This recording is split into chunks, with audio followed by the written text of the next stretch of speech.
Hello, I'm Burt Lancaster. I'm standing on the shore of the Black Sea. Behind me is the city of Novorossiysk, which lies at the foothills of the Caucasus Mountains. This entire area is a peninsula, which the Russians call the Little Land. In 1943, it was the southernmost tip of the Soviet front, which extended from here up to the Arctic Sea.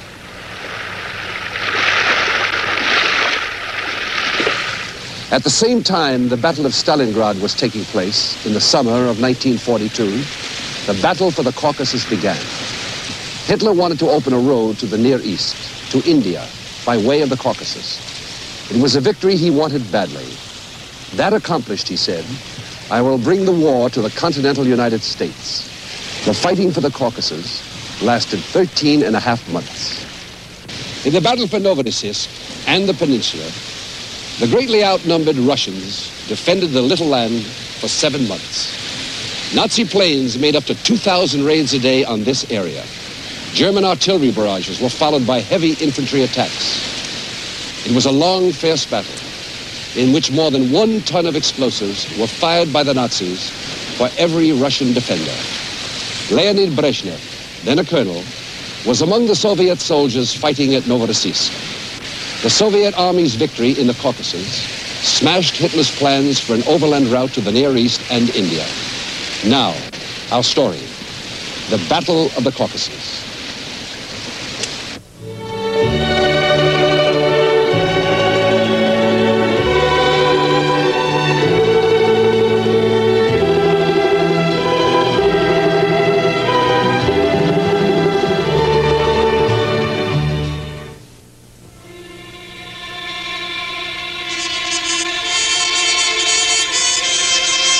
In the summer of 1942, the mountains of the Caucasus were still at peace, bountiful, beautiful.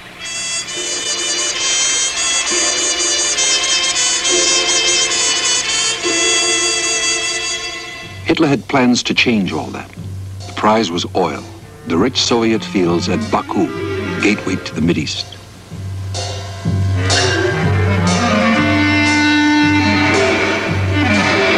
Oil, the lifeblood of Hitler's panzers.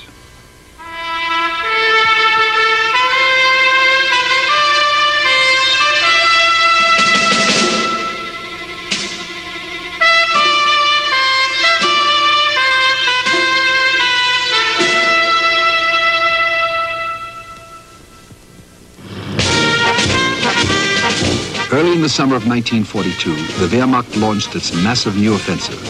They called it Operation Edelweiss.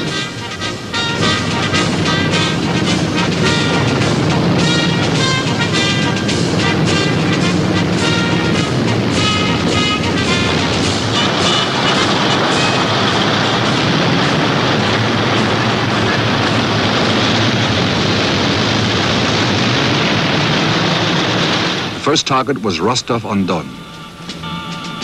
Then in the east, the panzers were to break through to Grozny and Baku. And in the west, Novorossiysk and Tuapse were to be taken, then the coast road into Transcaucasia. In the center, mountain troops were to cross the Caucasus Range. By July 23rd, the Nazis had stormed into Rostov.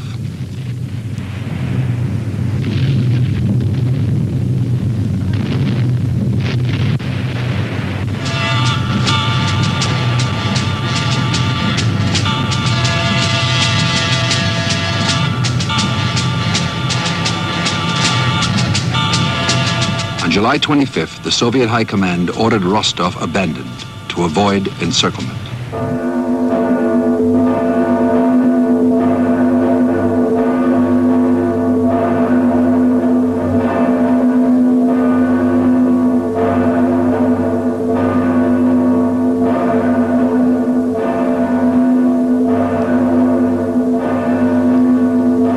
Transcaucasia, new units were forming for what the Soviets knew would be a decisive battle.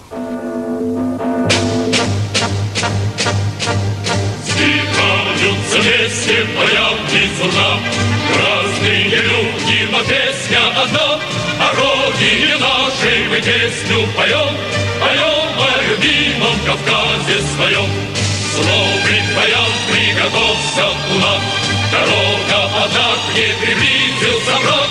Слезами и кровью струится Кубань. Товарищ, на битву великую стань. По родине нашей мы песню поем, поем о любимом Кавказе своя. Поем о любимом Кавказе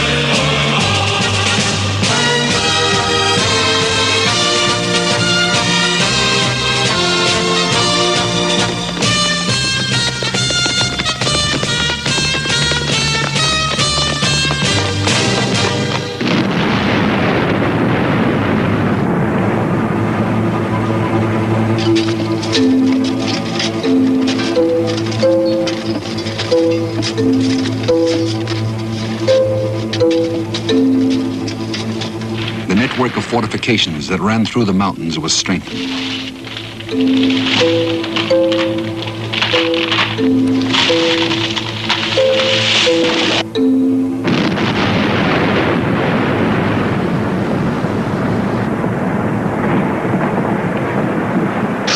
On July 25th, the Nazis forced the Don. The resistance was stubborn, but unavailing. Nazi Army Group A, led by General von List, now numbered 40 divisions. It was superior to the Soviets by 1.5 to 1 in infantry, 2 to 1 in guns, 8 to 1 in aircraft, 9 to 1 in tanks.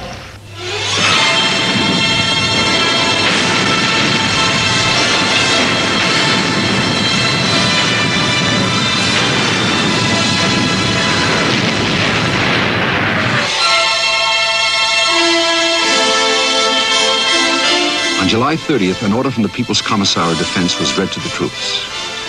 The enemy brings more and more fresh units to the front.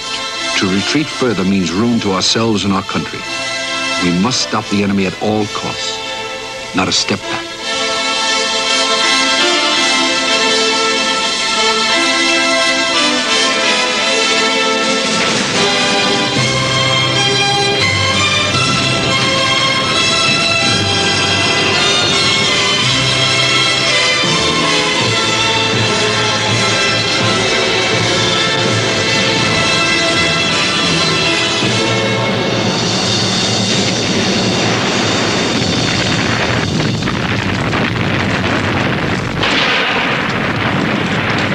Brutally, the Wehrmacht ground forward towards the oil fields, the great naval bases of the Black Sea, and the mountain bastions.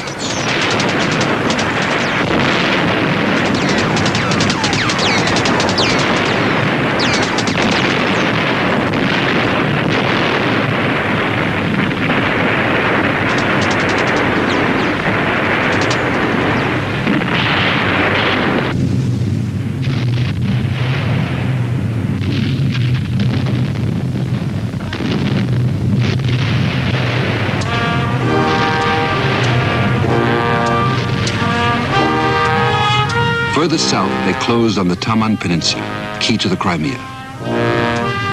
It was a place of fancy, warm and exotic.